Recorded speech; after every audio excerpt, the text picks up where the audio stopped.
5, 4, 3, 2, 1. On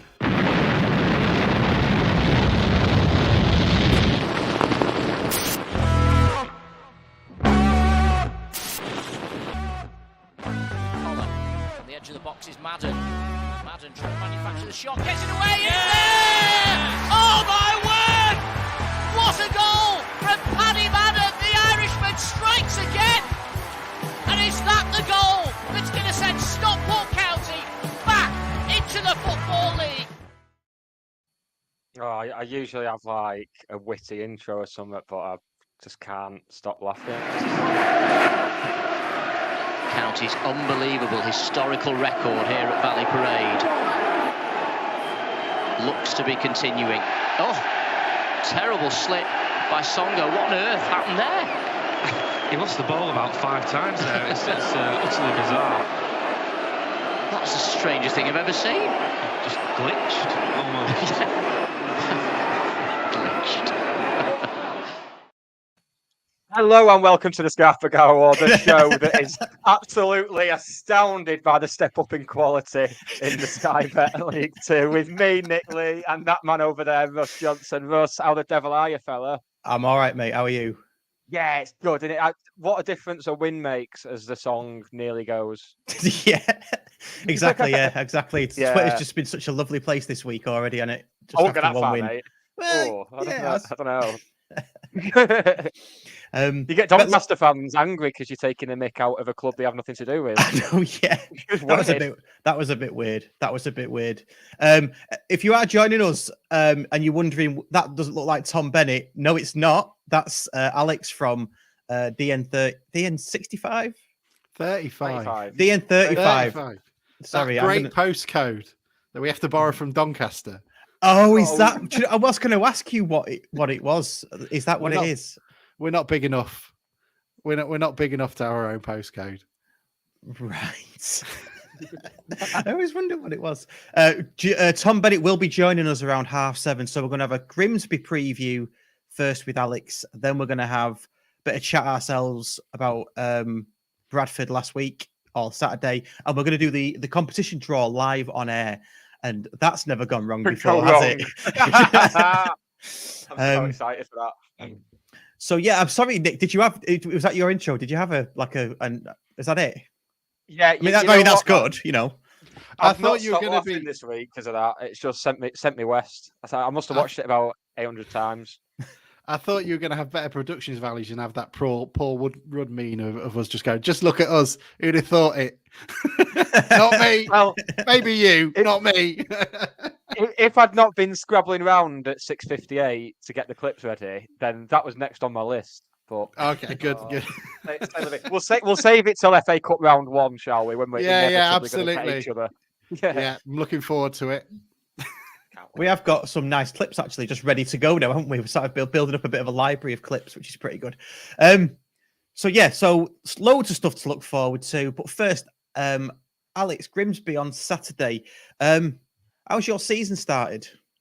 Yeah, it's all right, isn't it? We have got the most points of any team promoted in the Football League, which is quite nice at the moment. And any team promoted to any division as well, which is absolutely lovely. And yeah, but you still moan.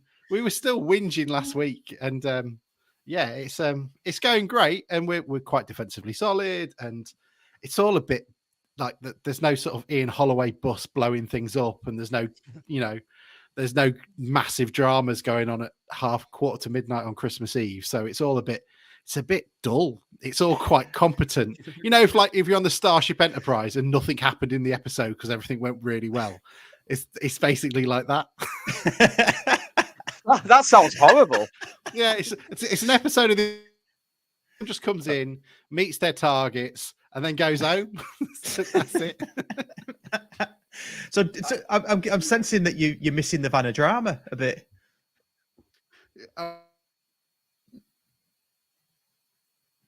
He's. It's gonna be weird. Am I going? You going a bit, yeah. Are you borrowing Doncaster's internet connection as well as the as well? Yeah. This is Hampshire. This shows you how far removed I am from the world of the North. It's nice. Just we're going to be in 10 years' time going, God, remember that random year when we spent it in non-league for a laugh, just to remind ourselves never to go back again. It's quite funny. We had some Notts County fans chipping off at us this afternoon, which was quite funny. I don't really know why. I'm still in quite a happy days. After that Wrexham game, I'm still stood there, just like the John Travolta meme, just going, "How did that happen? Where's everybody gone?" Yeah. Tell us this week. This episode of what the Wrexham documentary is going to be great, isn't it? Because I'm assuming we're getting to that this week, aren't we? Yeah, I hope so. It's the only one worth watching. All of a sudden, they're going to wonder why there's an extra 35,000 people. Because let's face it, I can't imagine there's that many people watching it, is there? Like, if you're in, like, Who Gives a Shit, Minnesota, are you really going to be watching, like, Wrexham, like, lose to Dagenham and Redbridge?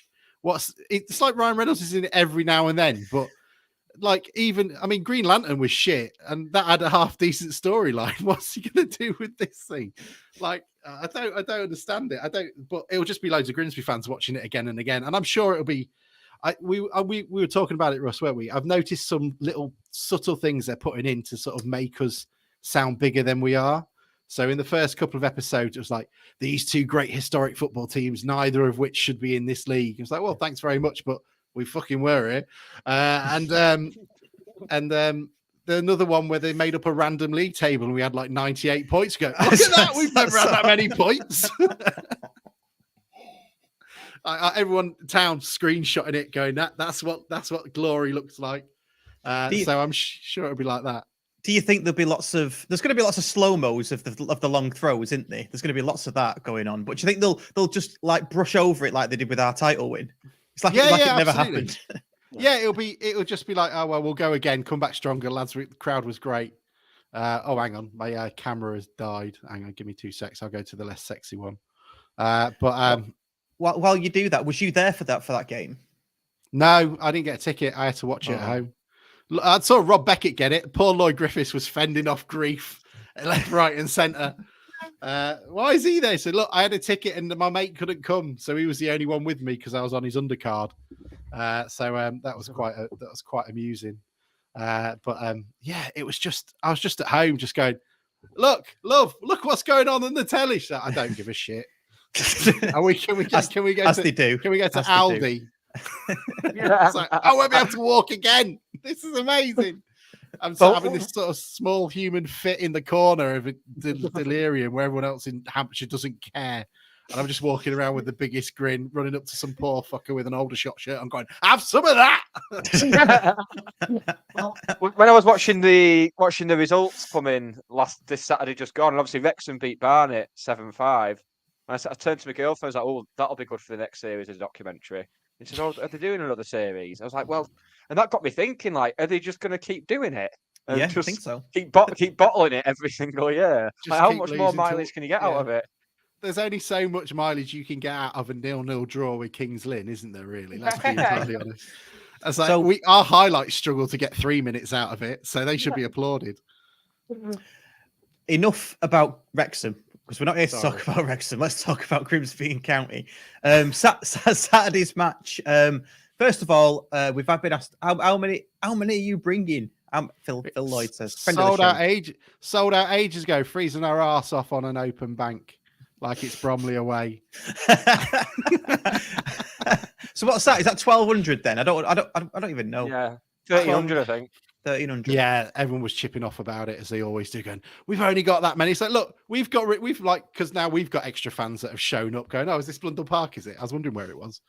And we've made it. We pissed off a load of Nottingham Forest fans because we only gave them like 900 tickets, and because everyone at the home end was full. So it's great. We've filled it. You're welcome. Thank you very much. Put some 900 tickets. 900 tickets won't be enough for Nottingham Forest squad. Never mind the fans. That's very true. It won't be enough for the bloody chairman. He's going to be spread across about 3 tiers. we had that point where we had like 35. Paul Groves brought in 7 goalkeepers at one point, and our Blundell Park is old, and that changing room is tiny. So there must be like an overspill area somewhere, like a porter cabin that people have to sit in and go, "Your turn, go in." But yeah, we're bringing quite a few. You'll love it. We're pretty shit on atmosphere nowadays. I think it's like you need a group of lads that like all go together and then they just, fuck off to uni and stuff. So they don't go anymore. And I think we're kind of in that transition period where you like it's a fucking squad thing, but like just waiting for a group to get a bit ego-y. Yeah, there's some truth in that, isn't there? Because you do get those elements of fan bases that do that. We've got one now at the moment, aren't we? And when they grow up and start doing other stuff, it won't be going to uni in Stockport, by the way. It'll be probably going working on the market or something. I don't know. I mean, we can't say anything, can we? Yeah, it's like Grimsby, some utopia. Some poor fucker falls asleep on the train at Manchester Airport and ends up in Cleethorpes instead of getting off at Stockport. Is this what utopia looks like? So it should be relatively busy. I mean, our crowds are up there anyway, probably similar to yours, I guess. I mean, we're getting 8s and touched on 9s a couple of times, haven't we? So, in terms of the squad and the team, who's to look out for? Because I know you said when I spoke to you, you've sold McAtee to Luton. He's come back on loan and now he's injured forever, which is good news for us. Who else? Yes. Who else are we looking out for? Oh, do you know what? I really like Harry Clifton, who is one of our own, and as such is really underrated. I guess every team is like that. He's our leading goal scorer and is a real engine in the middle of the park. One of those guys that bleeds your club, will run around forever. Yeah, and that's exactly what he is. He's a real dynamo. Holohan is incredible, and if he plays well, I think we do. Really good at turning the ball over. Up front, it's a bit of a mixed bag. I'm not a massive fan of Taylor. Like Ryan Taylor is a bit of an Emil Heskey sort of player, where everyone is desperately trying to find ways to defend his goal scoring record by going, yeah, but he brings so many people into the game. It's like, yeah, he's just Emil Heskey. Shut up. And I think he's honest enough to say that as well. And Hurst is quite critical of him at times as well, saying, oh, well, he just needs to be a bit better. But he's playing quite isolated. So if you guys can get in between him and in our sort of roaming midfielders up front, then we struggle. Off the top of that, our right side, I would say, is pretty weak. If Miche Fete isn't as good as he was in the National League, he hasn't been good since he got injured, and he's just really low on confidence. Kiernan, who we've got from Warsaw on loan, apparently that's the thing. He's all right, but he's a bit weird. Glennon can put in a decent ball, but we'll probably, as you said, Russ, you beat Bradford, you'll lose to us 2-0 now. So that'll do. Thanks very much. Yeah, it's Peak County. That's what you can just read it, can't you? That's good. What sort of results have you had so far then? I mean, are there any standout ones from your perspective? I know you've been sort of tooting along pretty well, beating teams probably that you're supposed to beat. I mean, you beat Northampton as well, did you? No, we drew with them, but we gave them a good game. We lost. Our biggest defeat was a 2-0 defeat to Leyton Orient on the first game of the season, and no one thought they would be as good as they were. So we're like, oh shit, this is going to be a long old year. But you took that role on instead.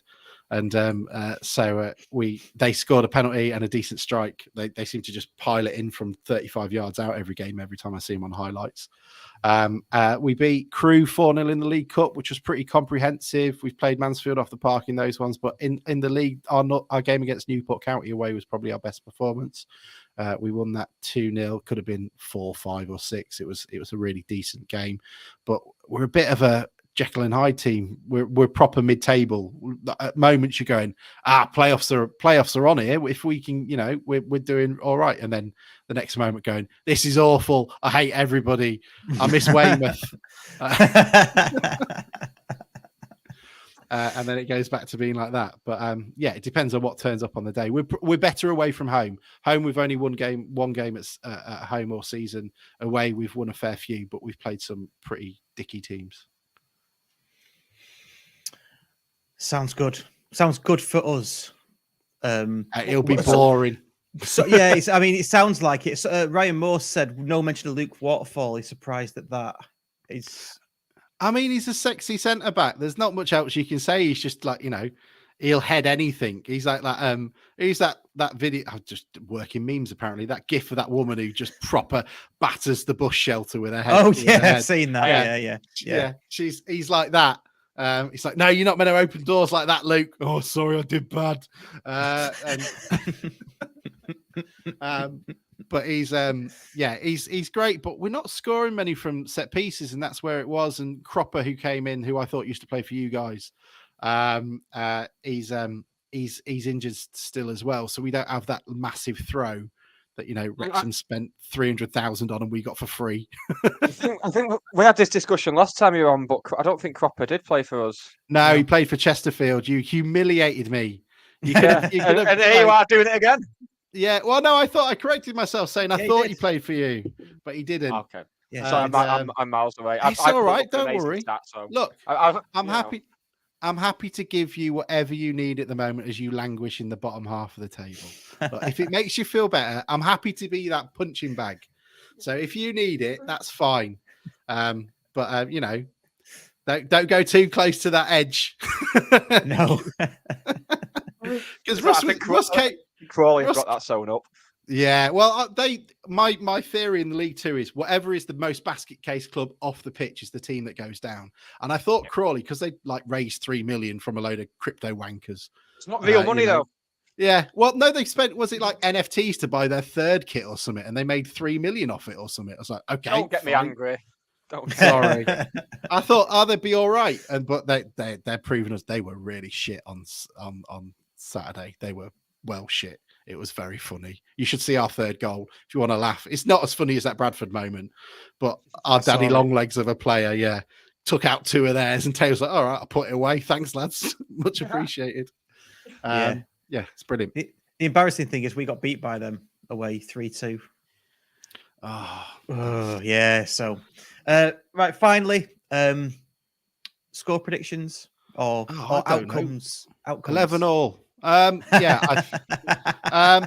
think it'll be. I think probably we should have had a penalty at your place last time round. So let's go 1-0. We'll win it 1-0 on a dodgy pen that should never have been a pen, and I'll get a message from you guys at 11 o'clock on Saturday, pissed off. Yeah, I never even fucking touched him. It'll be me. It'll be me again. It'll be me again. It'll be me again. He was in a different postcode. That's all right.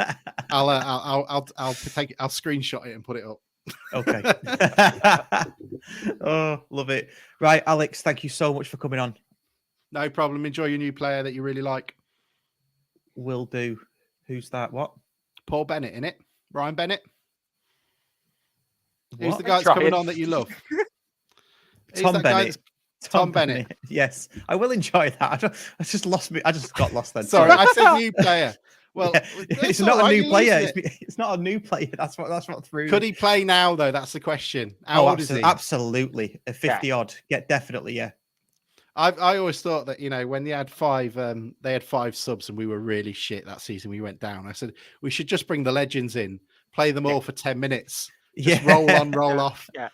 Just get Kevin Donovan on, who can only run towards a conspiracy theory nowadays. But it put it away. I've honestly said that so many times over the last few years. Just get the legends out. Yeah, it'd be a lot of fun. It'd be more fun than anything else. Yeah.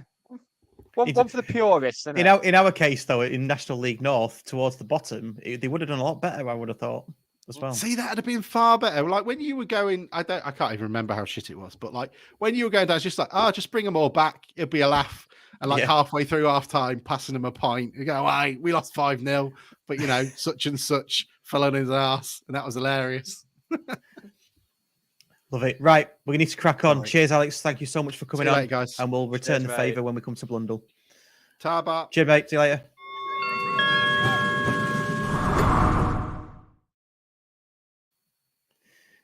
There we go. Right. I'm all higgledy-piggledy tonight. It's all. I am. Yeah. We're doing it all arse about face, aren't we tonight? We are a bit. We are. Yeah. So we've got Tom Bennett coming on in 10 minutes. For those on the audio podcast, that's a separate podcast. So listen out for that. We're going to split it up. But if you're on the video, keep on watching. What should we do now? Shall we draw the competition? Do that. Get it done, mate. Get Should we get it done? Go on. Should we Crack on. see how this goes? So we did a competition in collaboration with Pennodraws. Let me share my screen and make sure there's no dodgy tabs there, because Nick likes to look at my tabs. Let's do this. Right, so I'm going to share this one. Can you see that? Just about, yeah. In fact, let me go full screen, and then I will be able to see. Oh, now I can see it. Yeah. Right. Oh, So we're going to do this. This is how we. This is like a modern way of drawing the Twitter winner. So we've got the tweet. We've done our things, so everyone can see it. It's all transparent. So we'll do that. You can see all the entries there. There's a total of 128 entries, which is really nice. You can see your names there. I don't know why Penno's. If Penno does it, we'll have to do it again because he can't win his own bloody thing, can he? I don't know. Anyway, and then we'll do that. So here we go. Let's do that. Begin draw. Is everybody ready? Have we got a drum roll? We haven't got a drum roll, have we? Anyway, the winner is this person, CCCH Chef C Hennessy. There we go. So I will get in touch with that person. And yeah, and I'll contact them. That was really slick, wasn't it? Yeah. That went oddly smooth. So there we go. Well done to you. Well done to us. And lastly and leastly, well done to the winner. I'm more pleased that got done well. Yeah, we didn't have the pitfalls that we've had before. That's the best thing for me. That was good, wasn't it? That was good. That was good stuff. You're good at this, mate. Thanks.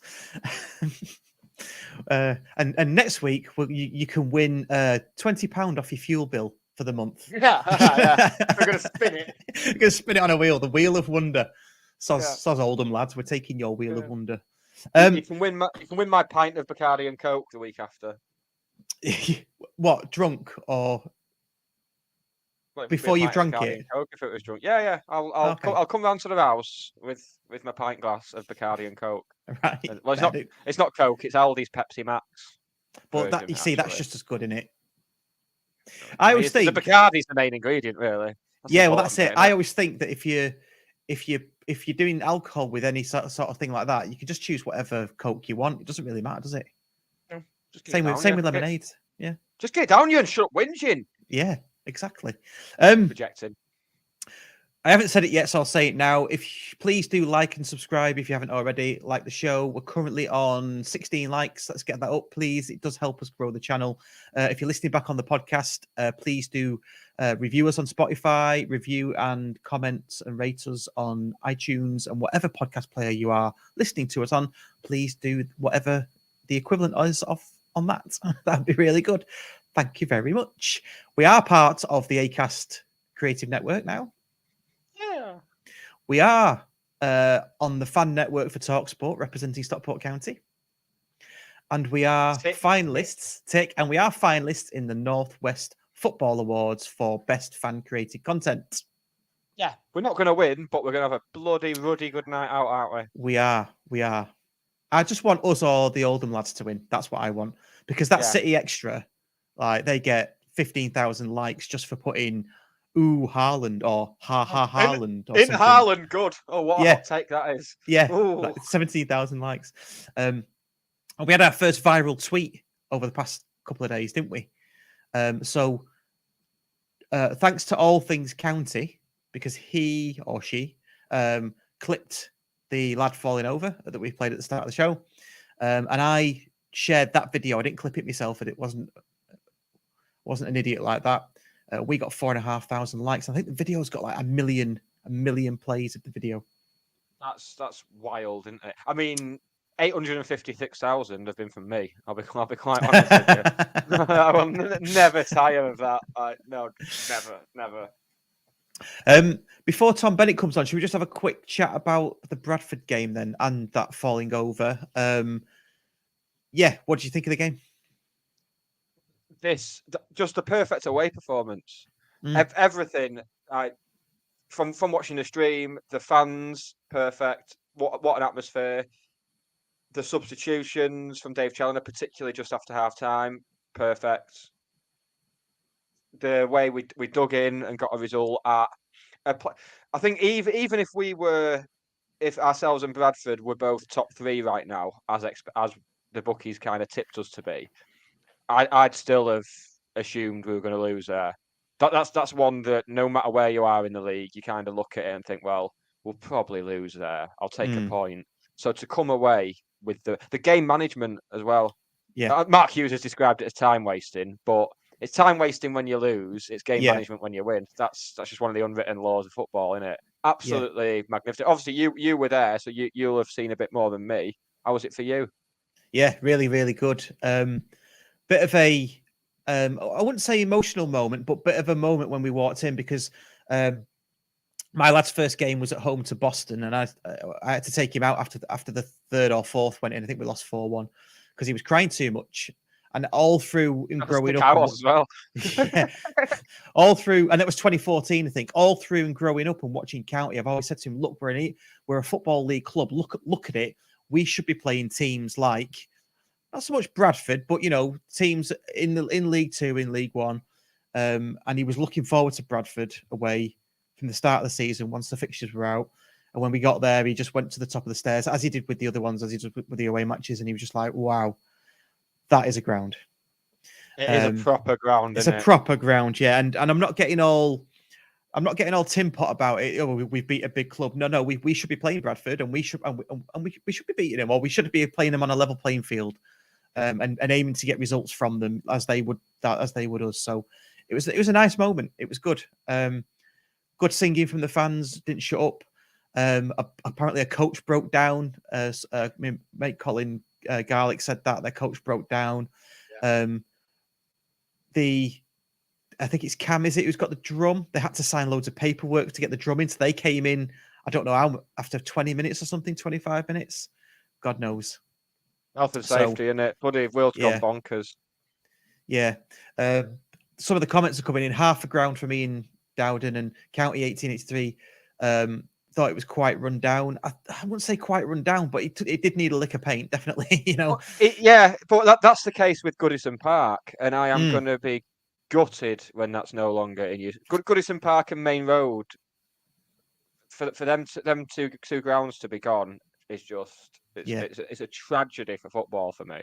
Yeah, especially considering what City have moved into since then and what Everton will move into.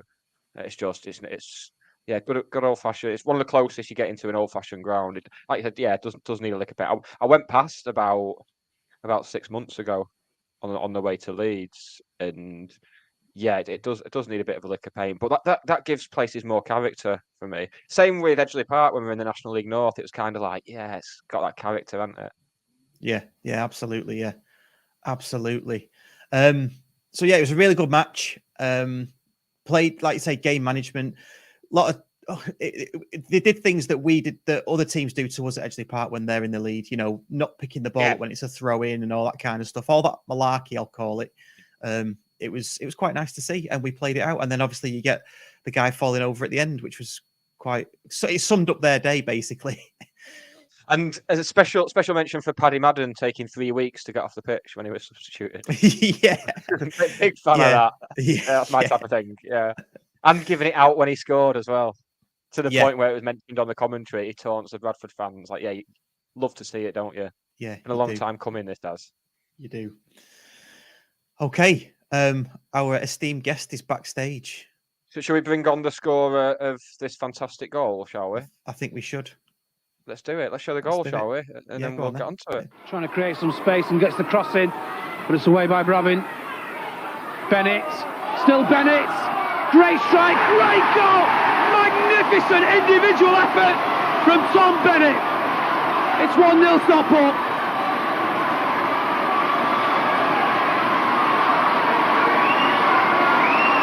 He won the ball on the edge of the area, flicked it over the defence, and then cracked it in on the volley. Not bad, that. Good evening, Tom Bennett. How are you doing, guys? You okay? Yeah, not bad, mate. How are you? Yeah, I'm all right. Can you hear me all right with these headphones? Yeah, no, it's perfect. It's perfect. I thought that I just watched that clip then. I just thought the way I brought it down on my backside, I thought that was the best part of that. To be honest. That's an iconic goal in the county archives. That one. Me and Frank Worthington. Yeah, Yeah. it's weird actually because in my head at the time, I thought I'd done so much more than what I actually. When you watch it on the telly, you think, well, you only just flicked it over somebody's head and then hit it. But in my head, it came out. Everybody was rushing out, and you flick it over, and I couldn't take another touch. It's fallen on my left foot, and I'm thinking, I can't take a touch here, otherwise I just lose the option. So I just hit it with my left peg, and I don't score many. And with my left, I think it's probably the only one I've scored. So I was pleased that it bobbled in. Didn't it come about? It came about 6 months after Paul Gascoigne had scored a similar goal. Obviously, don't remind him about against that. Scotland. Don't want to bring that up. But yeah, so I was absolutely buzzing with that at the time. I was like, oh, that was better than Gascoigne. I still maintain it was because you kind of expect something like that from Gascoigne. But yeah, like you said, you did score. All right, goals, okay, so not from a standard player. Yeah, no, I get that. No, it was. I remember.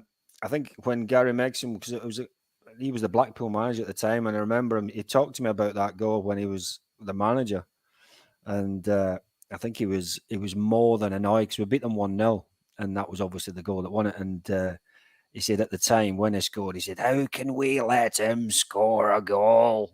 He never scores anything, and he scores that goal." So yeah. Thanks for joining us. Really do appreciate it. Cards on the table now because people have been taking the piss out of me for it. You are my favourite ever county player. So I'm going to compose myself for the next hour. Okay. And I will see you on Friday as well if you're there. I think you're there you're coming down. Yeah. I think that'll be a good night. I'm really looking forward to it. When Steve sort of came to me with it and just sort of mentioned that he was doing something and like us to come down, I just really didn't hesitate. Not for my own personal reasons in terms of how the club have been with me over the last sort of 18 months, but just because you forget very quickly that people move on, in terms of football, and they have different clubs or they finish the career or whatever it might be. And it would, for my initial thoughts was, I'm really looking forward to seeing some of those players that I've not seen for a long time. And I know O'Shea won't be there. Brett was still in New Zealand, I would imagine, but it'd just be nice to see, Louis Cavaco. I've not seen him. I've not seen Dave Jones since he left. I think he's going to be there. Sean Connolly's another one. I've not seen him. So do you know what I mean? There's a few players that I haven't seen for a long time. It'd just be nice just to catch up and see them again. Really.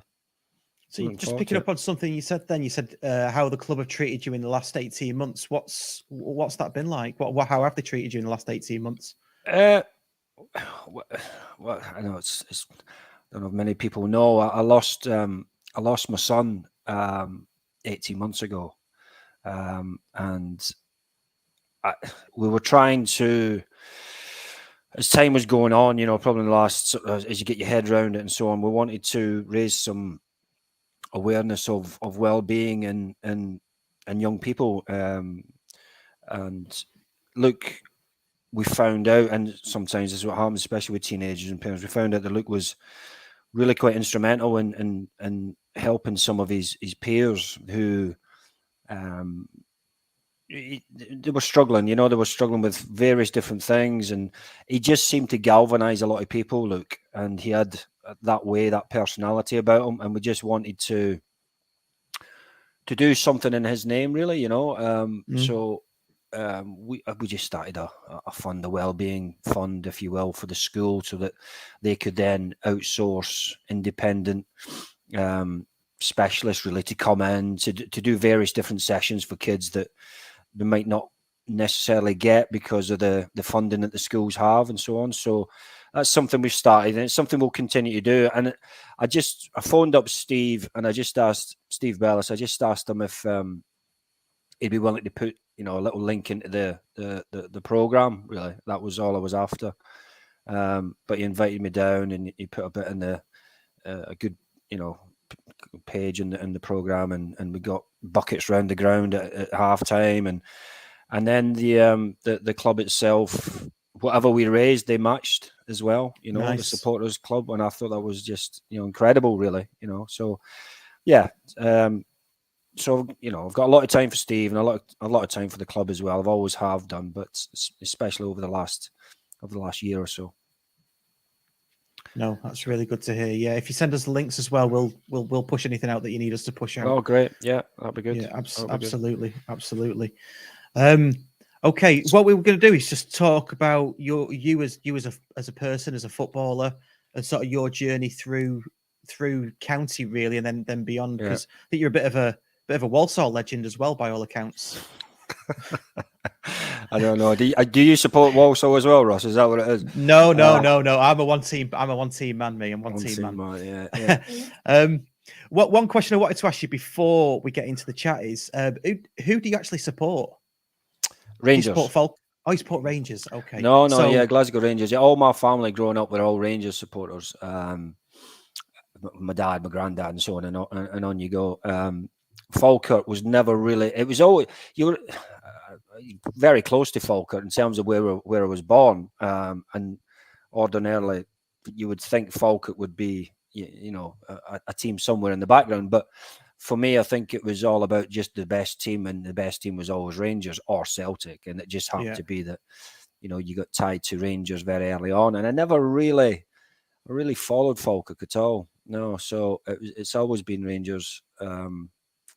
Since I was probably I think the first picture they've got me with a ball is with a Rangers strip, like many kids, so yeah, it's always been Rangers. And I know they got Liverpool tonight at Ibrox. I was actually in Glasgow this morning, and I nearly cancelled on you, if I'm honest with you. only because I was working in Glasgow this morning, and I'm driving past Govan. It's where not far from where I was working, and I saw the stadium. I thought, you know what, my mate's got season tickets as well, and he'd have got me a ticket. I know it's he'd have got me a ticket for tonight if I'd wanted it, but in the end I came back down to Chorley. But yeah, it's especially nights like this tonight. It'd be a great atmosphere there. I don't fancy us at all. Even a lackluster Liverpool side should really walk all over us. I was really disappointed with us last week, actually, against Liverpool, because I thought we didn't even turn up. But sometimes that happens. Yeah, we'll try not to keep you too long then, because I know it kicks off at 8, doesn't it? So you're all right. It's all right. I would say it's in the background, but it's not. I've switched it off.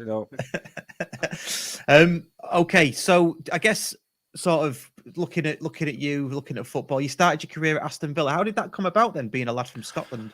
Yeah, it was a weird one, really, because when back in the day, before you had the likes of academies, everybody's got an academy now, which is just the way it is. There was none of that back then, so obviously it was just a case of getting spotted on your Sunday League side. And when I was playing in the central regions, which is the Falkirk regions, if you will, that sort of area, there was a scout from Aston Villa who spotted me when I was 13, and it's not done. You're not allowed to sort of scout. English clubs weren't allowed to scout Scottish players, but they used to sneak me down to Villa, to Bodymoor training ground every school holidays. So I used to go from probably about the age of 14. I used to go down there, school holidays, have 5 days training, and come back up. And then when I got to signing age, which was 16, they offered me a 2-year apprenticeship, really, and I just couldn't wait. I couldn't wait to get started. And looking back on it, it's strange because having kids of your own and getting to a certain age, you actually realise how difficult it must have been, how brave it must have been for my mother, really, because my father had died when I was 12, and so just my mum bringing us up, and to let our eldest son leave at 16 years of age was it must have been tough for her. I probably wasn't the easiest child to live with, maybe, I don't know, but yeah, so going down there for 16, and it basically it makes you grow up, it makes you grow up very, very quickly, probably too quickly. You would never do that with your kids now. Well, I wouldn't certainly send them away and you don't see them from 1 month to the next. But for me, it was a huge learning curve in terms of just growing up. And so by the time I was 18, I felt like I was a man. It's strange, it's strange when you look at kids at 18 and they can barely get out the bedroom, but yeah, I felt that was a huge learning curve for me early on. But then when there was the manager at the time was Graham Taylor, he just got the job at Villa when I was 18. And what he was looking to do was bring in his own team, if you will, which didn't affect me initially because at 18 I was only in the reserve. So from academies you have obviously the under 18s, then you go into the under 23s or whatever it might be, or you might even get loaned out. You're kept at the club, and there's a lot more avenues for you to stay at clubs nowadays, especially a club like Aston Villa, a big club. But at that time it was pretty much you just had the reserves of the first team. So he had players that he was trying to get out, and me being a midfielder, I couldn't get a game in midfield. It was, you had likes of Steve Hunt and Andy Blair, who back in the day were big names, So I ended up going at right back. So he played me at right back. Never played right back in my life, Okay, I knew what to do. I knew how to trap a ball, and I knew to play forward, and I knew that, certain positions, and this is how you played it. But probably, to be honest, it was very naive. So I think they were going to let me go, and they were going to let me go, release me. And at the end of that season, we had a tournament, and I'm dragging this along a little bit. If I'm honest, stop me. But at the end of that season, we went to France in a tournament, and that was the second season. The first season we actually won it. Sorry, we got beat with Celtic in the final, but we've done really well in France. And they invited us back. So the second season with a different team. Anyway, we finished 11th out of 12, which was really poor. But I got player of the tournament, playing midfield, because that's pretty much was my position. And it was only an under-19 tournament. So I think off the back of that, they gave me a pro contract because they couldn't really, how can this guy go away there? Well, they have a weak tournament. He gets to play the tournament, and actually so I got probably a stay of execution, I suppose, at Aston Villa. But in fairness to Graham Taylor, when eventually sort of said, look, it's not really going to work out. That was a desperately low moment. Certainly from a football terms, because you're still only 18, you're still a kid. And I was staying in digs at the time, but I got a call the very next morning from there's a guy called Ron Dukes, who was the Wolves chief scout at the time, and Wolves had just won the old fourth division, so the League Two, they had just won that. But it was I had no hesitation almost, because it was either sign for Wolves or go back home to Scotland, So there was no real hesitation on my part. I just agreed to sign, not really knowing what I was going into. And that was the sort of start of my Wolves career. And I was in the first team against Villa in about 4 months, playing in the League Cup at Villa Park, which was incredibly, strange feeling, to be released by the club that you loved and then to sign for Wolves and then play 3-4 months later in the League Cup in front of 28,000. We had 9,000 Wolves fans in, and I absolutely bricked it. There's, I'm not going to deny, because I'd probably made about 3 or 4, maybe half a dozen appearances as a sub by that stage at Wolves, and then I was just thrust into this game. And it was fairly surreal, very surreal, because everybody I knew was still at Villa. Everybody that I'd walk back in there, and you still see all the people that you used to know when you were there. So so that was the start of it, and I think that was the real moment for me. But in terms of breakthrough at Wolves, but then I had probably half a season at centre half, believe it or not.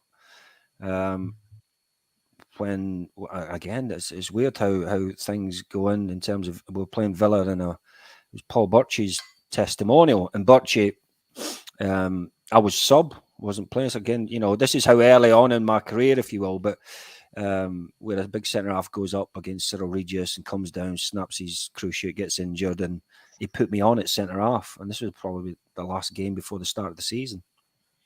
I'd done okay for 20 minutes, I wouldn't say I pulled up any trees, but I'd done okay. And he started the season against Watford, and I played half that season at centre half, and then I went a couple of games at right back. I went in goal, believe it or not, against West Brom, and then I ended up back in midfield, and that's when I sort of had a good run at it. So yeah, that's sort of the tale, if you will, from starting at Villa, then moving into Wolves, and how it sort of happens. I wouldn't say it was designed or anything. It just seemed to be just the way that these things happen sometimes, and I genuinely believe, because I do a lot of coaching now at Blackburn Rovers, I genuinely believe that the ones that make it are the ones that have had a little bit more of a bumpy road, if you will, that they've had a bit of trauma in terms of the route that they've had, and it's a, I say this to the lads, actually. I say the best under 14 isn't the best under 15, and under 16, and because we change physically, we change, mentally as well. Some grow up quicker, some develop quicker, some disappear.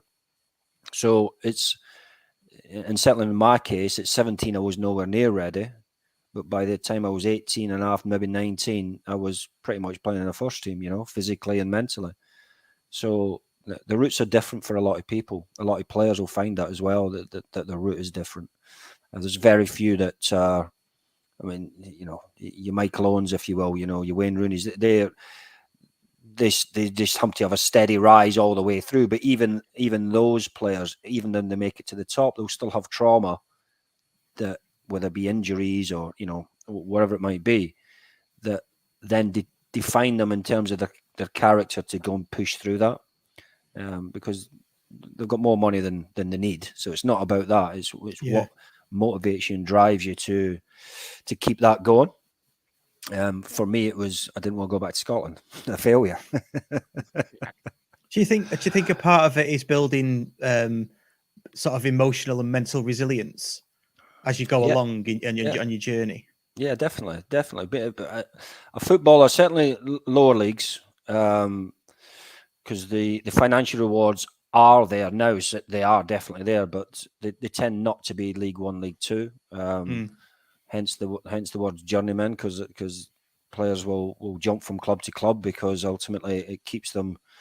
It keeps a pay packet going, and they can earn a little bit more at certain clubs. But if you aren't mentally strong, I don't think you've got any chance really to make it properly in the game, because it's brutal. It's a brutal game, It doesn't matter what level you play at. There's always someone trying to come through. There's always a kid that wants their spot. There's always a manager that's looking at his budget, and he's going to turn around and go, actually, I can get this lad in for a lot less than we're paying this player, so can we move him on? So sometimes it's not even the player's fault. It's just politics to a certain extent, and managers want their own players, and some managers can deal with experienced players, some managers can't. They want young kids in to mold.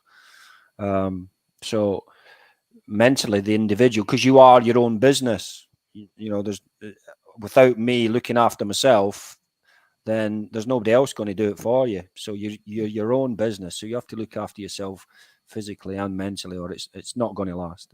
And who during those teenage years then of through Aston Villa into Wolves, I take it nobody was advising you. Was anybody did you have a mentor or anything like that? Nobody to speak to. No. Like you'd have an agent these days. I guess, God, you? No, it's sink or swim. It's literally sink or swim. You go on that training pitch and you just compete, and if you can compete in a level that they're happy with, then you get to the next bit, and then you're in the first team. If you're lucky, and then staying in the first team is the hardest part. I mean, a lot of players think that's it, they've made it, and I know many players that have made their debuts for Wolves, for Stockport, for Walsall, and actually not carry on with their career. They maybe play half a dozen games and then it doesn't quite happen for them.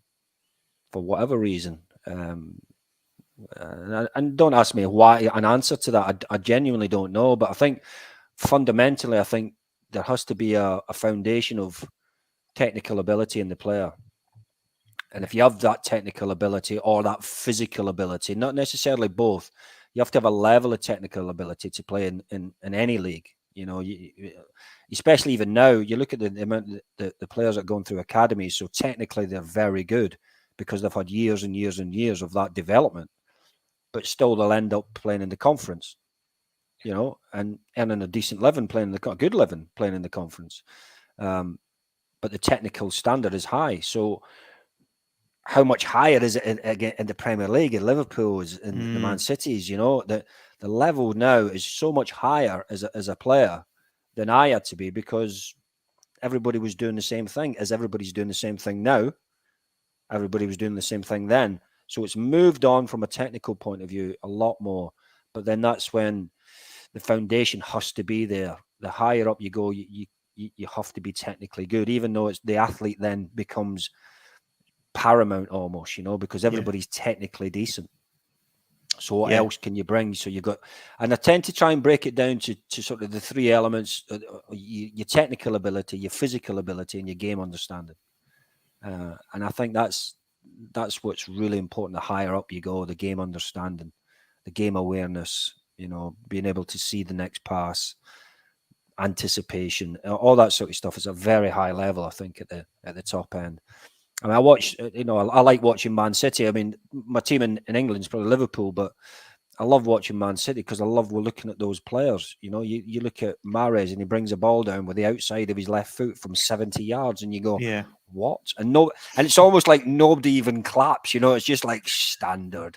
That's just a standard move. And if he doesn't do it, the crowd go, oh, what's, you know, and you think, any idea how difficult it is to do that, you know? But yeah.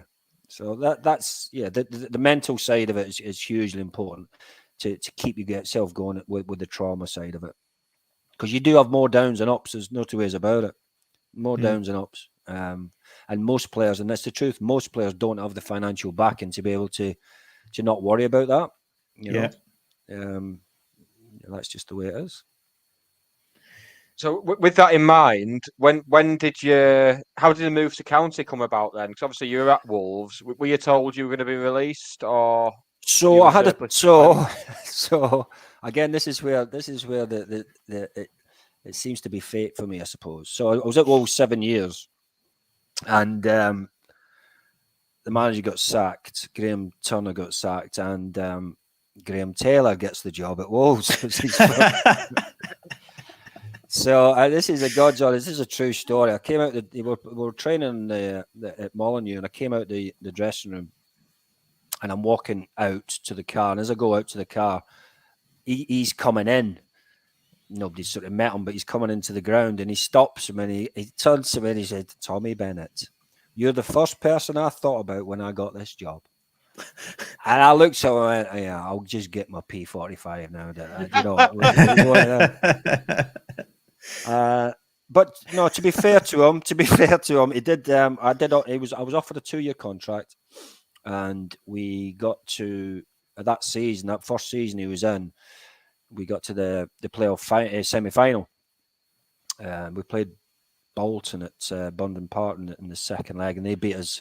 They had John McGinley, and they had a good side, you know, Owen Coyle, McAteer, John McGinley. So they had a good side, and anyway, I thought we had a decent side, but they just pipped us, and that came the end of the season. So that was the end of his first season, and he just wanted to sort of go higher. And there was probably that process of getting your own players in and freeing up some wage, if you will. So he sort of sat me down. He said, "Look, you're going to be a squad player. You are, you know, you'll play when I need you to play, but you're not going to be in my thoughts for my first 11." You know, he was honest with me. I'm not going to turn around. He gave me any false promises. So I knew what the situation was, and I just took it upon myself to say, well, no, I need to play. You know, I was 25. I'd had a serious injury with my knee at the time, not at the time, but a few years before, with a cruciate. and I was fully fit. I was ready to go. I'd had a good season under Graham Taylor in terms of games played. So I knew I could play at the Championship. I knew I had, that in me, and I wanted to kick on. But at the time, there wasn't, again, just no agents and so on, and there wasn't a lot of sort of clubs biting, I suppose. And I got this call from Dave, and he said, "Look, I've just seen you. I'd played in the reserves against Everton at Goodison, and he said, look, I saw you last week, and look, we're going to make a bid for you, and I'd really like you to come up and talk to us or whatever." And I've got, it's no different to any player going into a lower division. You go, yeah, okay, but Stockport, I live in the Midlands, and it'd be fresh, it'd be new, and you're looking for something higher because you always think you can play at the same level you're playing at minimum. But out of courtesy, probably I went and spoke to him, and he just sold me on what they were trying to do, what he wanted to do. He wanted to build something, a team that wanted to play football, not a team that just wanted to survive or lump it long or whatever. And then we got down to talking about sort of what it'd be in the next 2-3 years, where it would be, and naively or rightly or wrongly, I just wanted to play, and he said I would play. It's as simple as that. And he said, and I looked at the pitch, and the pitch was mint, even though it was probably the end of the season, wrong time to see it, not in the middle of November. But the pitch was mint, and I thought, well, yeah. And he told me about the type of player he wanted to bring in, and it took a season. I signed, and it took a season for us to get that right. And I think the probably the piece of the jigsaw for me was when he brought in, when you had Brett. I think that was the piece of the jigsaw that gave us everything that we needed, because he's a 4-4-2 man. If you look at his club, every club he went to as a manager, it was just better version of what he had at Stockport in terms of player, but the formation was the same. He wanted 2 centre halves that wanted to defend. He wanted 2 midfielders that could play and get up and down the pitch, and he had 2 wide lads that were quick and tricky, and he had a big lad up top and a younger legs alongside him, and that's pretty much Stockport. That's what we had, Mazza was great for me, because he was all left, I was all right, very similar types of players that we were, but he knew his job and I knew my job, kind of thing. So me, from a pair point of view, it just clicked very quickly, and I think that's the skill of the manager as much as anything, just knowing what kind of player that you need. Difficult to get that clicking as quick as it did. But sometimes it just does work that way. And again, if you look at Wolves, what he did at Wolves, he got Wolves promoted for the first time in 20 odd years into the Premier League, playing that kind of way, bringing that type of player in. So yeah, there's the second year that sort of when he sold it to me, and it happened. And so I could go back and say, well, luck, I suppose, to a certain extent.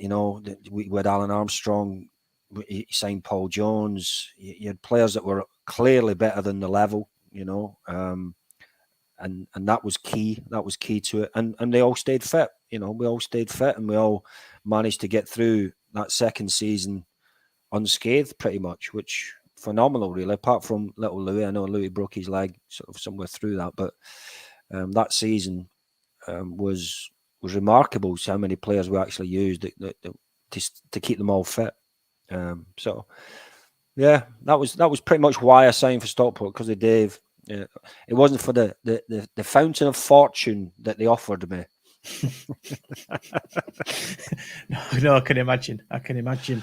So, any standout moments from that first season? Because that was the season we played Everton away, I think, wasn't it? Yeah. And So the standout moment, and again, it wasn't a bad season at all. We drew with them at with Goodison, and then 3 or 4 games before that, I had actually started feeling, when I was running, I felt like it was a stone in my shoe, and I said, "What the hell is that?" I'd run to the right and it was hurting. I'd run to the left and it was fine. So in the end, we played Everton at Goodison on the first game of that FA. I think it was FA Cup. I think it was. Yeah. And there was and the game's going on, and we're doing okay, and I'm feeling like I'm doing all right. And then Anders Limpar, little sort of number 10, really, I suppose his role was. He fell over the ball, and as he fell over the ball, I've just gave myself a right permission just to the ball, him, everything. I just kicked through everything, and I just felt something pop, and I broke. I'd broken my. I think I'd fractured the fifth metatarsal, and ended up when I kicked him, I ended up breaking it properly. So I actually missed the last 3 months of that season because the first 6 weeks nothing happened. It didn't calcify, so they put a pin in it, and then I played the last game of the season away to, I'm going to say Swindon, and that was because that's how Chris Marsden came to Stockport, because I fractured my foot. Right. So as I fractured my foot, he needed a replacement, or he wanted a replacement to come in. So he brought Chris in. Chris has obviously done really well while I've been off. And I think that's made him think, well, actually, I can play the two of them together here. And he played me the last game of the season. I'm not sure if he played. He didn't have to, because there was nothing on it. We weren't going to go up or down or anything like that. I think we finished, I'm going to say 8th, maybe, I think. But so he didn't have to play me. I think what he wanted to do, he wanted to see us together, and maybe just sort of give me a bit of a lift as well, going into the close season, having a game under my belt, because I probably only had about 2 or 3 weeks training. That was it. So yeah, that and then Brett next season, and then we had 1 or 2 others come in. Experience, Andy Much comes in as well. So the team, the experience in the team and the legs in the team just seemed to happen to gel for the following season. But we started poor. We started really poor, So when you think, it's just all going to work and everything's going to click into place because you've got the players, I think we're near the bottom after about 5 games. Yeah, and it was weird. It was weird, really. But we just knew that. I think we just knew there was just going to be one. And once you got the first win and the second, it was almost like, yeah, this is just going to be normal, And it very quickly, and it's like, when Leicester won the Premier League, you go, how did that happen? But what happens is momentum just gains hugely. You've got good players, but suddenly those good players become a very good team. Because you can't win as individuals. You'll have to gel as a team, and you have to know what each individual's doing, how they're going to play, where they're going to play, what kind of pass you're going to have to expect from, and then that becomes momentum. And you win a game, and before you know it, you're bulletproof. You just genuinely feel as if you're going to go on that pitch, and it doesn't matter who you're playing, you're going to win, or at least you're going to be competitive. You don't. And no point in that season, as we started winning games, did you think, how have we won this game, or how are we still in this game, or whatever it was. And that's probably sums up when you start looking at the League Cup run. Yes, you doubt yourself when you're playing Blackburn Rovers in the Premier League at Ewood Park. But when we played Sheffield United in the games before, we battered them. Absolutely battered them in both legs, and not even, it wasn't even difficult. I'm not saying Sheffield United were flying at the time or doing really well in the Championship, but it just felt easy. It just felt easy because we were a team that were actually doing well as a team, playing well together, fluent. We knew what we're doing. We're well organised. We had good players. We had certainly Alan that could score from nowhere. Brett was chipping in with goals. So we knew what we're all about. And we go into the Blackburn game, I think, thinking, yeah, okay, thanks for the run. We've done okay here. Time to move along and let the big boys play. But even that game when we came off the pitch, and I think this is what we caught, and I think it was probably one of those things that we caught a lot of those teams on the hop, because they're looking at us and think, well, who are they? They're looking at us, not really knowing us. They're playing the team rather than the players. And the better the pitch, the better we were. It's as simple as that. The worse the pitch, we were players. We wanted the ball on the ground. We could pass it. We had 1 touch, 2 touch. We could do all that. So the better the pitch, the better. And you go to Ewood, and the pitch is like a bowling green. Yeah. And you've got Flickcroft and Sherwood in the middle of the park, basically going, what are we doing here on a Tuesday night? not wanting to play, hoping to be on the bench or in the stands watching it, and they're having to play, you know, England internationals against Stockport County, and you think, yeah, they're not quite up for it. And we caught them on the hop, you know. Yeah, we got lucky with a goal, but at the same time, you have to have that element of luck in anything you do against these sides. And yeah, and I think that was probably the moment that we thought, yeah, we could do something there. But that was more to galvanise the league, because if you're beating these teams that are playing the Premier League and the Championship, then you know and again that comes to your character, your player, because there was nobody in that dressing room that thought, well, suddenly we're good players. Oh, suddenly we can beat these. We're better than what we are. Better than think. You didn't have that. You had a lot of grounded players there. Players that just wanted to get on and do well for themselves and do well for the families and do well for the club, not thinking they were superstars, you know. And that's important. That comes to the mental character of the player. You mentioned the slow start that we had, and there was that famous chat before the Plymouth game where a lot of the senior players got together and had a chat with Dave. Were you involved in that? Yeah, I was, and it was probably Jim. I think my recollection was Jim sort of says, "Well, we're shit," and yeah, okay, we get that. We need some more constructive, you know. And it was almost like. You know, he's a lovely lad, Jim, but he can be divisive. What's the word? Divisive. Divisive. Yeah. Yeah, and sometimes it works well, and I think it was Jim that sort of started the debate in terms of how he thought we should be, and I don't think anybody disagreed with him, but it was almost about there was never going to be an answer, you know. Mm. Otherwise, you'd have been doing it anyway before. Yeah. But we sort of said, right, okay, let's start looking at a little bit more sort of from a free kick point of view, or from a set pieces point of view, or working the pitch and maybe trying to get us further up the pitch a little bit quicker. Maybe playing off Brett a little bit earlier. So that was probably because I couldn't tell you for certain exactly how it went, but that was probably sort of what we sort of had as a chat. Because Dave was really good at just letting us play because he trusted us as players, you know. Yeah, I mean that was something. I fell out with Jim many times on the pitch because I wanted the ball to feet, and Jim's going there, you know. That's Jim will play what Jim wants to do, which is fine, you know. But then you have those disagreements, and those disagreements don't fester. They just become something that the two of you then challenge each other with, you know, and ultimately it's a style of play that the club, the manager, the ethos that we wanted to do. But sometimes you have to go back to front to get your result first, and then the momentum goes, and then suddenly you start to see yourself play a little bit more. And you know, I actually look at Jim's sides when he was a manager, and I thought, wow, they play good football, you know. They play real good football. I really enjoy watching Jim's sides play. But yeah, so I think that's probably that, and you're saying it's Plymouth, but that was, I can't even remember when it was. I know it happened, I know I was in it, and I know there was some words said, but ultimately it needed to happen, and whatever came out of it, you know, was right in the end. My recollection of that is we started singing. I think it might have been Wrexham at home. I seem to remember. It might not be, but we started singing. Yeah, Wrexham at home when Peter Ward scored the winner. Yeah, he scored a free kick, didn't he? And we started singing "What the fuck is going on?" That kind of thing. and then the next home match was Plymouth, and it all was all sorted, and we'd heard about this meeting. So we were thinking, as fans, they've just had a big meeting, and they've come up with the answer. Like you've just said, there is no answer, but you had that chat. Yeah.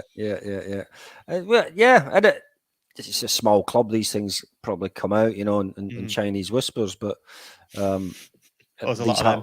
Yeah, but they happen, don't they? They happen in a lot of clubs, you know. I'm sure it's happening to a certain degree at Liverpool, maybe. I don't know.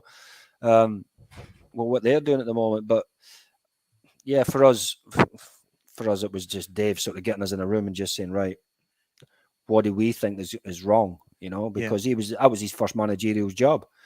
So obviously he's not got that experience to fall back on to say, well, I've been through this before. I know what happens. I know what I need to do to fix it.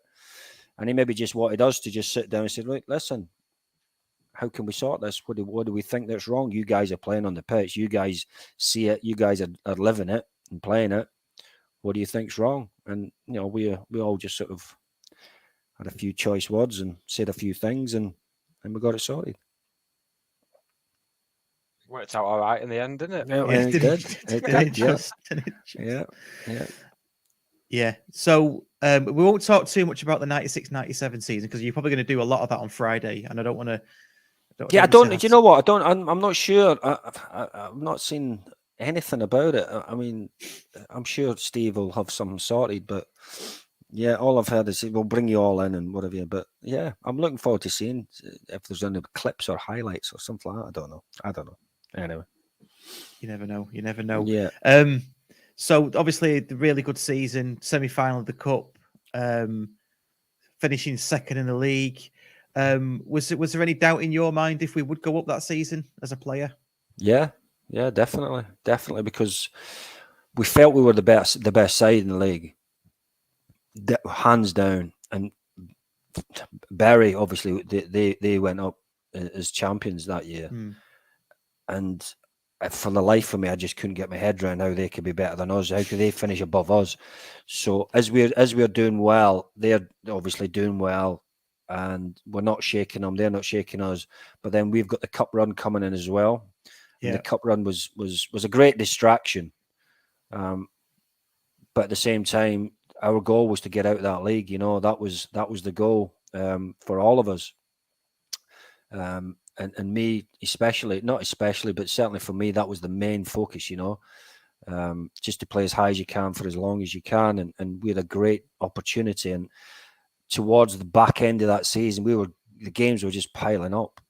We were still in the FA Cup, so you got, and then you had the, I'm not going to say Auto windscreens there. The Mickey Mouse was one, as I call it. It's a bit disparaging. Yeah, it's disparaging to it, but so we're in the FA Cup, we're in the League Cup, we're going well in the League Cup, we're starting to get a bit more press coverage, we're live on Sky, and then suddenly the games, you get to the semi-final of the League Cup, and it's a two-legged semi-final, and before you know it, you've got, I don't know how many games we had in the last 2 or 3 weeks, but it must have been 8 or 9 games to play in 3 weeks or something, which is ridiculous. It's ridiculous.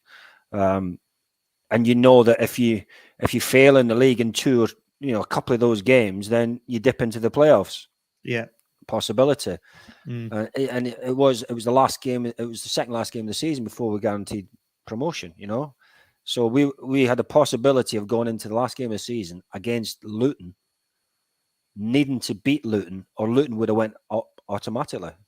It was between us and Luton for that second spot, wasn't it? Yeah. So, but you go into the game against Chesterfield thinking, well, we're going to win this game, because you do. That was that momentum, that feeling, So, but sometimes it doesn't happen that way. It just doesn't, and the game goes on and on and on. But to be fair, we scored fairly early on, and from then on, it just felt like, yeah, that's it. You didn't feel they were going to beat us, because we always felt we were the best side in the league anyway, But yeah, there was moments where there was definitely moments in my mind in the last sort of month or so. I was going to ask about the Chesterfield game, because we did score early on.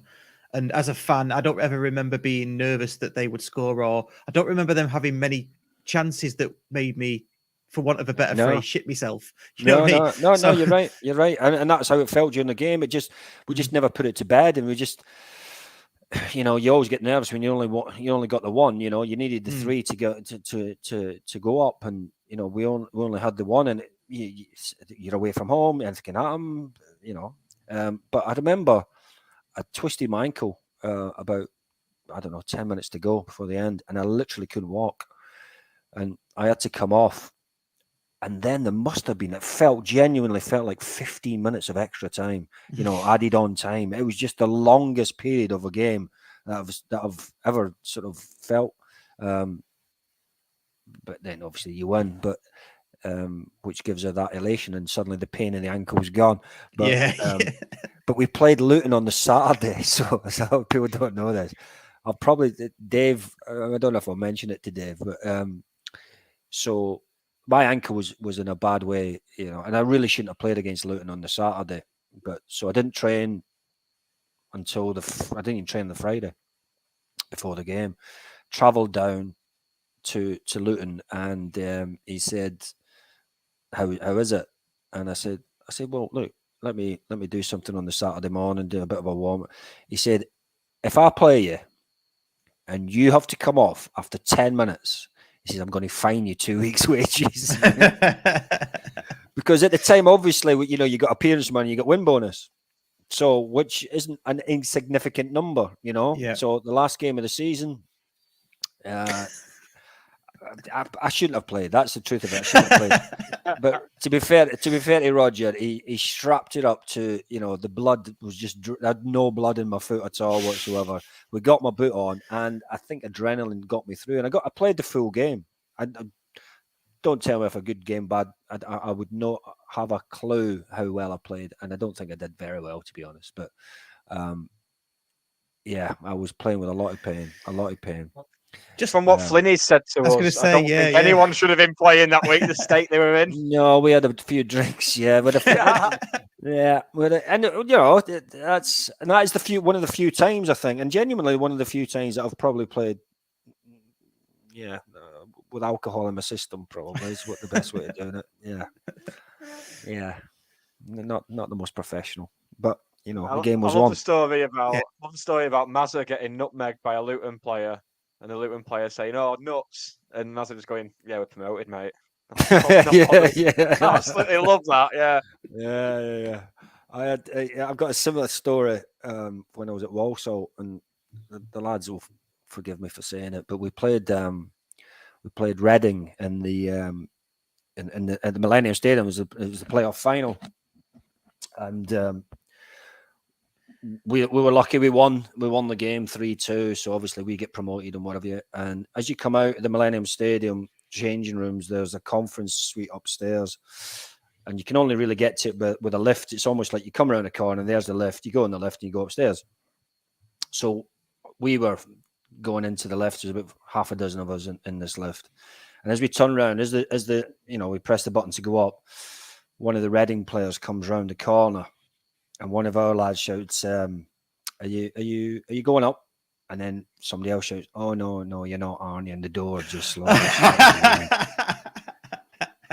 And I've always thought, it's just banter. I know, I get that, but I've always thought, as those doors are shutting, if I was that player on the end, all he would hear is a faint laughter, sort of drifting away as it goes up.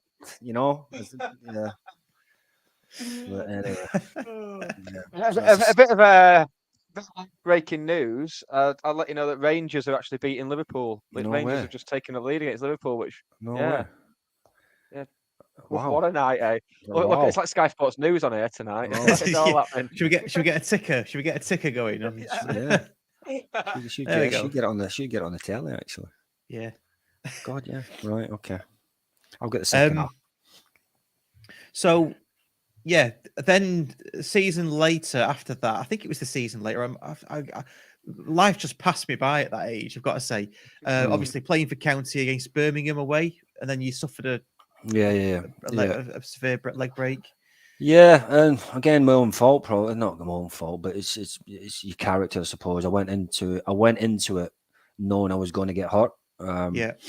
Cookie played the corner to me, the edge of the box, and it's not something we practiced. It's not something we did. It was, I was at the edge of the box, but I think he saw me on, and if he'd pinged it, I'd been fine, but he didn't. He almost floated it towards me. And the lad came out, Martin Granger came out and sort of straight-legged me, I suppose, as I've gone to kick the ball. And I knew as soon as I was about to do it, before I actually connected, I knew I'm going to get hurt here. But you obviously don't think you're going to get hurt like it was. But yeah. So that's probably, so you look at the leg break at 28, and then obviously snap the cruciate at 20. And what a lot I look back on it, and at 20, my contract was up at Wolves, and I was player of the year that season at Wolves. So you play the year, you're 20 years of age, and you play the year, and your contract's up. So luckily, I got a good contract because they thought it was just a medial ligament, you see, with the cruciate. So then you rebuild yourself, you rebuild your career and whatever, and then obviously we're doing well with Stockport, and the leg break is what it is. And I'm very pragmatic about things. These things happen, and you can't change it. There's more serious things happen, obviously, in life, and it's just the way it is. You just have to deal with it. And so when it happened, I still had a year and a half, I think, to run on my contract. So I knew I'll get back. There was no issues with that. But Gary Megson came into the hospital the next day, and he said, "Look, I've had a word with the chairman, and we want to give you another year now, so you don't have to worry about it. Just let yourself, And I thought, brilliant. That was it was such a great gesture, It just set my mind. But I actually turned it down, and I turned it down not for any other reason than I needed that goal, that challenge, that push for me to get myself back, before the end of my contract. I wanted that feeling of pushing myself. It could have went the other way. The break could have been horrendous, and you never get back, So I was fortunate I got to get back from that. But it was a lot. Again, that's when you talk about the trauma, the downtimes, and the moments that obviously you're on your own and everybody's kicking on and everybody's enjoying themselves, and you can't, you can't, but you have to find a way to just say, well, there's the end goal. That's what I'm after. That's what I need to push towards. You managed to find yourself a little side project while you were injured, didn't you, with Roger? Yeah. Well, that was, to be fair, that was Roger's, and I'm glad he did it. I look back on it now, and there's certain things you do in your life you regret, and this isn't one of them. And I'm not one of those that tend to push myself forward, if that makes sense. I love football, and I just happen to be half decent at it as a kid, and then you get to where you get to, but I never really pushed myself into other sports or other things, and Roger just said, well, look, why don't we learn to play the guitar? Because you're with me nearly every day, and we're doing this and doing that. He's obviously a closet musician. He thinks he is. He's a failed musician, whatever you want to call it. He just wants to be Pink Floyd or Robert Plant or someone. But that's what we did. We ended up just learning to play the guitar and just having a laugh and just just whiling away the time almost. And we were 6 chords basic, but we thought we thought we were in. That's 3 more than Oasis. Well, yeah. Well, that's what we used to say. We say, Roger, Oasis only know 5 chords. They only know 5 chords. Let's get a band together. I say, shut up. A band, what are you talking about? And he'd go, no, let's get a band together and we'll do something for children in need. And so it was Roger was the one that galvanized it, and pushed it. If it was me, I'd have sat back and I'd just learned to play the guitar and probably nothing would have happened. But we pushed it, and we've done rehearsals, then we got a drummer, then we got the guitarist, and we actually ended up doing a little gig at the back of the stand for, I think it was about 300 people there. And again, give me a ball in front of 65,000 people before trying to do something that you're really not comfortable with. All I can say is, as you're standing there on the stage, knowing you're a fraud, right? And I'm thinking in my head, there'll be people in that audience that can actually play the guitar. Do you know what I mean? They can actually look at me going, he's shit. He's shit. That was going on in my head. That's the insecurities that go in your head. Roger thinks everybody just loves him, so Roger's just, yes, I'm brilliant still. But I genuinely loved that time, when we practiced and 1 or 2 people changed in the band, and we used to go into the players' lounge and practice for hours, trying to, we were never ever going to be anything that we were, but I think it ran away with Roger a little bit in his head. I think in his head he genuinely thought there was a chance he was going to be a rock star. He still does. He actually wanted me. He phoned me up. I still keep in touch with him. And he phoned me up about what was it? Maybe 6 months ago. Maybe not even less than that. 4 months ago. He says, "Come on, we'll do a reunion. Let's do a reunion."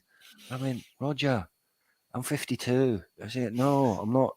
Not. Yeah, come on. We'll do something. Let's do something." But no, I don't have the time, and that's the honest truth. As much as the inclination might be there, the time just isn't there. We've got a new fan park coming soon. Maybe you could open that. Fracture could open it. Yeah. Fracture revisited. Yeah. Yes. Yeah. I mean, a lot of good things. There are a lot of good things happening with the ground, though, and it's in the planning for the ground. It should be fantastic over. I suppose that's going to be over a number of years, 4 or 5 years, I would imagine. Yes. But, you know, it's going to be what 20,000 all seater stadium. It'll be fantastic. Yeah. Fantastic With corners. With corners as well. Yeah. That's what Russ is most excited about, the corners.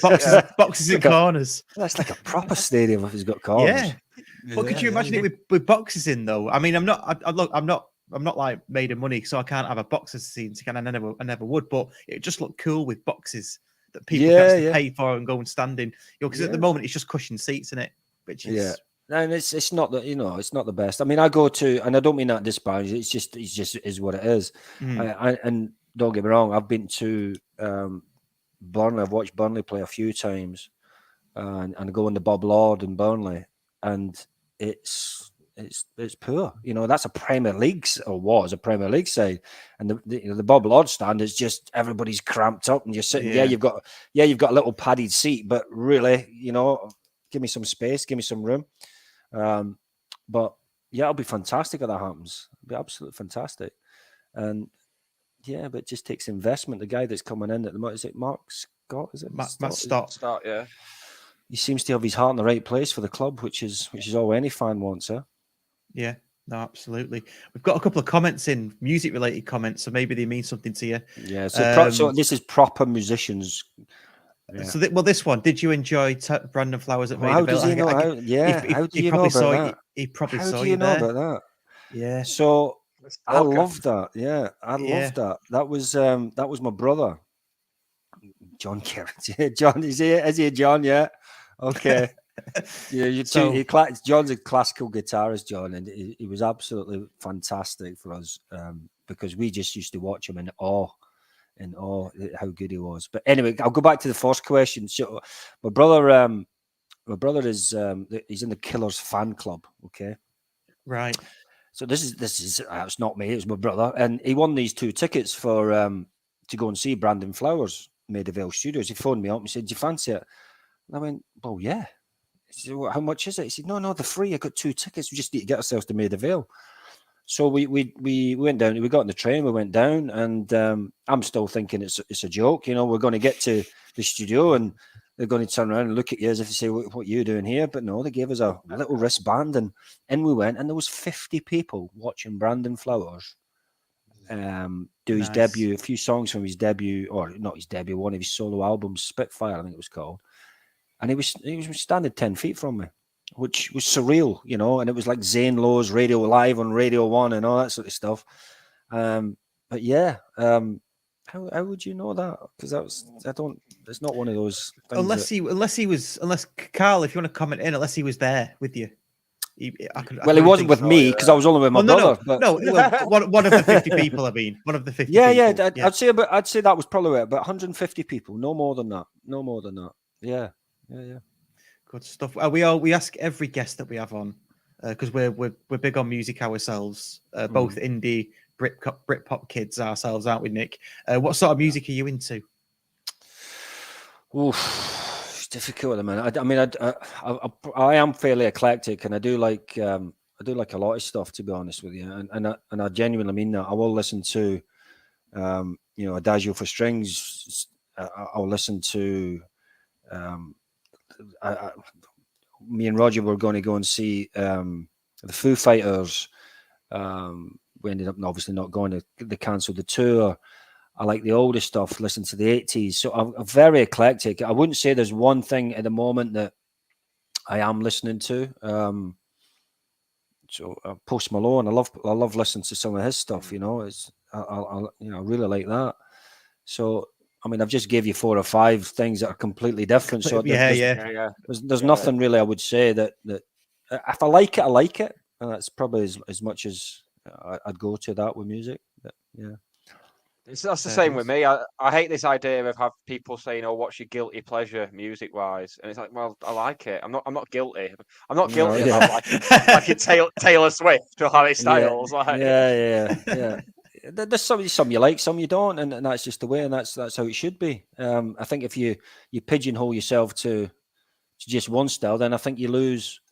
You lose sort of hearing other aspects of other music. I like the Blossoms, I like the Cortinas, I sort of like that sort of stuff, but I wouldn't say I really love that sort of stuff. I like 2 or 3 songs from that, and that's how I am. If I like something, I like it, and it might be from them, or it might be from them, or it might be from him. So yeah, eclectic. Carl Doherty says 50 people and a county fan. So he must have been there with you. He's been waiting about 10, 15 years to post this comment, hasn't he? No, it's a good comment. It's a good comment. Right. How you doing, Carl? I know you can't reply to, but I hope you're doing well.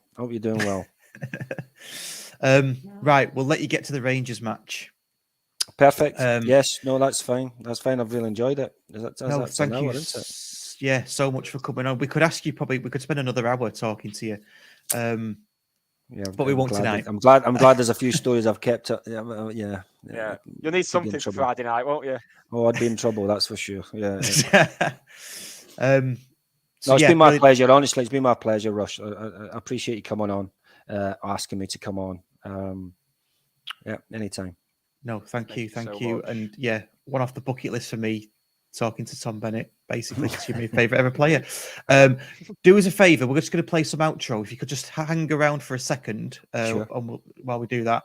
Can I just say at this point, please do like the YouTube channel. Like the video, subscribe to the YouTube channel. Again, podcast players, like, review, all that good stuff. Spotify, iTunes. That'd be really useful. Helps us grow the channel. We will contact the competition winner soon. So we'll watch out for that. Anything from you, Nick, before we go? No, I concur with absolutely everything you said. It's been an absolute pleasure as well. Can I add that? Cheers, guys. Yes. Are you in a pub, by the way, Ross? I'm in my here we go. Here we go. Oh, you've got a love shack. You've got a little love shack bar in the back there, haven't you? Yeah. A little man cave. It's a little man cave you've got going on, eh? It is. It's called the County Arms, and we sometimes have people over to do live podcasts. I didn't realize you're in Chorley, so maybe we could arrange that at some point. Yeah. And you can sign me. You can sign me a picture that I've got of you on the wall.